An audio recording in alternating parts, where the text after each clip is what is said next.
Hello दोस्तों, नमस्ते, प्रणाम। मैं आपकी संगीता पटेल अपनी यूट्यूब चैनल में आप सभी का स्वागत करती हूँ। ये गीत जाएगा संगीता देहाती लोकगीत में, और ये गीत कैसे लगे कमेंट में ज़रूर बताना। श्री राम जी का गीत है।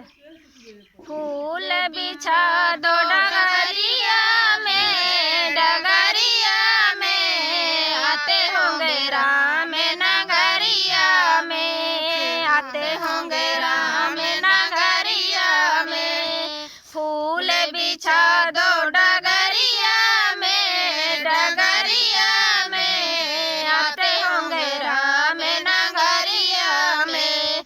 नंदी ग्राम में भरत विराजे, नंदी ग्राम में भरत विराजे।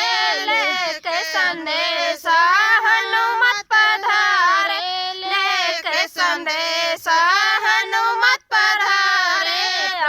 आते होंगे राम अवध नगरिया में, नगरिया में आते होंगे राम नगरिया में, आते होंगे राम नगरिया में। फूल बिछा दो डगरिया में, डगरिया में आते होंगे राम नगरिया में, आते होंगे राम नगरिया में।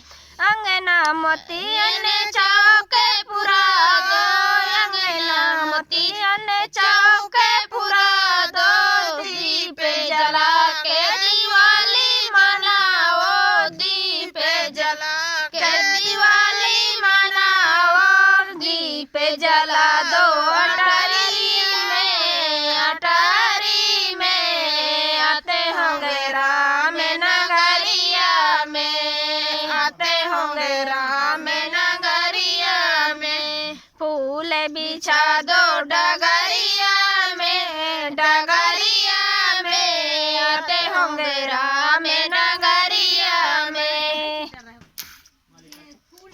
राम प्रभु की सब उतारो, राम प्रभु की आरती उतारो। सिया राम के चरण पखारो, सिया राम के चरण पखारो।